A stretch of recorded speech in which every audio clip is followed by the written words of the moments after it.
What's cracking, everybody? It's the People's Champ. So look, check it out. I wanted to share with you guys why I got started on enhancements, because I'm constantly being asked about this. So for the new subscribers that have not heard this, because the 1,000+ videos that I have on YouTube, you know, a lot of things is on there about everything. I cover everything from eating to training to regular lifestyle to just a lifestyle in its own. Now, if you don't know what you're looking for, or you don't type in what it is you want to know about Mack Truck on YouTube, you will not find it, I guess. So here it is. We finna bring it up a little higher. So the reason why I got started in enhancements was because I did 8 years of natural bodybuilding. And my 8 years of doing natural bodybuilding, I went to the highest I could possibly go with being a natural bodybuilder. I was doing the UNBA lead or whatnot, right? And I went as high as I could possibly go. And at that time, back in the 90s, early 2000s, there was no big perks in doing natural bodybuilding. And I didn't know much about it, so I was doing competitions on empty stomachs. I didn't know that you would still have to eat food to dry out, eat food to fill out. I just knew to cut my water and cut my meals. And I would do prejudging and finals on an empty stomach. I didn't know anything about that, right? And this is the thing with doing natural bodybuilding. There's not much being shared on, well, back then there was not much being shared on the nutrition side of everything. So, one particular time, I did a competition, and the development of this guy back wasn't of a natural bodybuilder, right? And keep in mind, we did polygraph tests, we did water tests and everything. And this particular time, we didn't do the urine test, we did a polygraph test. So I guess the guy knew how to beat the lie detector or whatever, because he still got to compete. I came in second to this guy, and he was short, like just had, like I said, more muscle than a average, well, any natural bodybuilder would have, in his back, in his shoulders, his chest. And I was like, what the hell is going on? So I would hear guys talking in the background in the pump-up room, talking about some, oh, you should stop taking that poison and all of this crap, right? And I was like, damn, I'm just overhearing these guys, right? So I did another competition with this guy. Same thing happened. And then keep in mind, I was doing an empty stomach and everything. So the third competition that I did competing against this guy, we were in San Diego, natural bodybuilding show, right? And me and one of my good friends, we stopped off at Burger King. I got me the breakfast sandwich, hash browns, orange juice, drunk that. Then I drank a protein, ISO,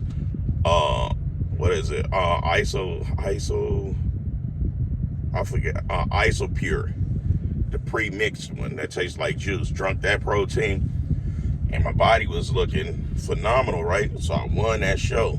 After I won that show, I think I was like 170 pounds, 172 at 5'11". Long legs, long arms, didn't look too good, right? But for a natural bodybuilder, it looked amazing.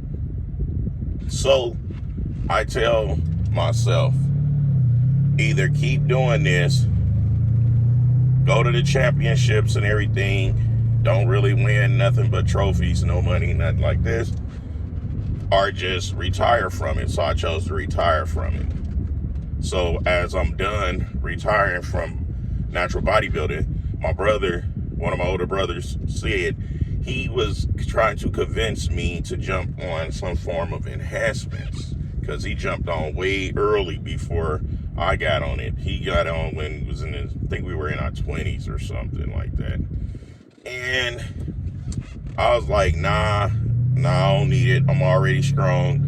I was 172 pounds, incline at 405 for reps, you know, flat benching, 405 for reps, declining 405 for reps, curling close to 200 pounds. Like, I was extremely strong. I don't have nothing to prove to nobody because mine's been documented on all my stacks that used to be kept with the mentor that I had coming up. And we always had set goals. We always knew to work the whole body and everything else, and we was just strong. So 2012 come. I decide to say, F it, let me go ahead and jump into NPC bodybuilding. I want to start back bodybuilding because I retired in 2009. I got back into it 2012. So it was December 2012. So realistically, 2013 is when I really started piping on trying different enhancements. So here it is, right? I do my first NPC show, which was the Excalibur. I took second in light heavyweight, and everybody was impressed and excited. I'm sitting there looking like, what? I just got my ass handed to me. What the heck is they talking about? And it was like, oh my God, your first NPC show, and the Excalibur was the big show of the year or the end of the year, right? So everybody was like, whoa, that was a big deal and this and that. It was about maybe, I think, 8 to 11 people's in my class. So, you know, I beat people that was getting ready for that year for it. Those that did it a few times and all this. This was the first time I did it, right? So I was like, oh, okay. Then I did another show.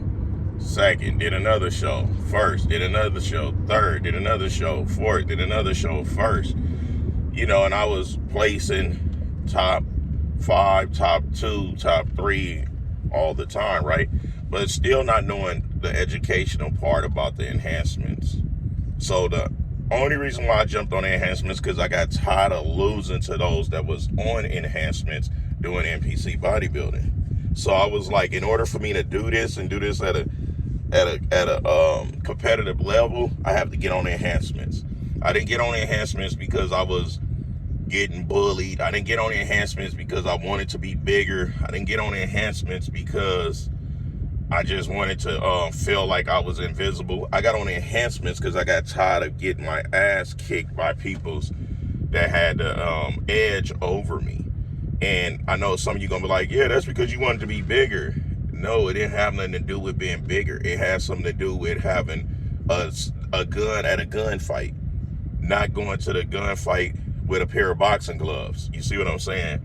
So that's what it was about, because a lot of you that follow me, y'all see me when I'm small. Well, my small is still not the average person small. My small is still like pretty nice shape, nice size and everything. But y'all see when I'm off gear, y'all see when I'm on, and y'all see that I share with you guys what it is I'm doing. And the reason why I do this is because I was led blindly into doing this, and I was tricked into taking China brand thick liquid tabs that wasn't a Remedex and everything else. I was tricked into being bamboozled into just spending my money on expensive, cheap gear that caused me having to get chest reconstructive surgery, which is my gyno.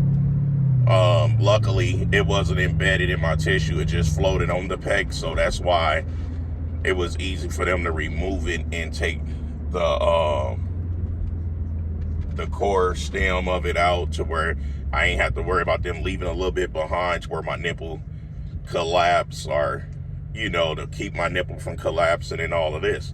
So that's why some bodybuilders you see got it done and you can still see puffiness around their nipples, because some was still left behind because they had really bad gyno that was embedded in the muscle tissue. So it caused me that type of surgery. I had to get triple hernia surgery. No, I wasn't lifting heavy. It was from what was that? Posing too long all the time. I was obsessed with posing. And I would squeeze pose 30 seconds, 40 seconds long each pose. And then I was over contracting my abs and squeezing them. And it was just a lot of damage that I was causing. And before I got on cheap gear, I ain't have any of those issues. Like the night sweats, the mood swings and all of that. Man, I'm going to tell you, cheap compounds can cause so many negative side effects. So many negative side effects, you know. So, me personally, that's why I devoted myself to educate myself about different enhancements. Even enhancements that I just don't use or don't have no desire to use. And I devoted myself on educating myself. I devoted myself on spreading the word and spreading the knowledge. I devoted myself on sharing the source and sources of any kind that pertains fitness and lifestyle with anyone that cares to listen to what I have to say. I devoted myself to that, you know, and I get ridiculed a lot because of me sharing stuff and knowledge that should be kept to self. But guess what? By all these guys that pillow talk and keep it in the dark, there's peoples that was like me and worse that harmed themselves with this shit, you know. And I don't care about the risk of my platform not growing.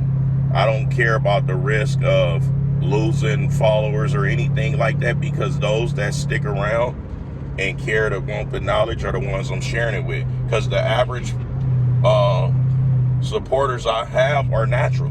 The average supporters I have don't even take this, but they are intrigued with the knowledge that I share, because when you look it up, it's pretty accurate. When you guinea pig yourself and do your research science on yourself, you see that I'm pretty accurate with the information, you know. So for those of you that was curious on why Mac Truck got started, it was because I got tired of getting my ass kicked on a stage with people that were on enhancements, going to a gunfight with boxing gloves. I got tired of it, so I decided to do it, and I had to do it the right way, because I did it all of the wrong ways. I did it every which way to where I could mess myself up. Anyway, it's the People's Champ, giving it to you gun barrel straight, raw and uncut, no filter. Till next time, I'll smell y'all later. I hope y'all enjoy this video. Hit the like, hit the notification. Those of you that reach out to me on Instagram, y'all know what it is. I look out for each and every last one of you guys, and that's just how I go. We look out for each other's. You know, this is a community of honesty, transparency, and trust, and respect.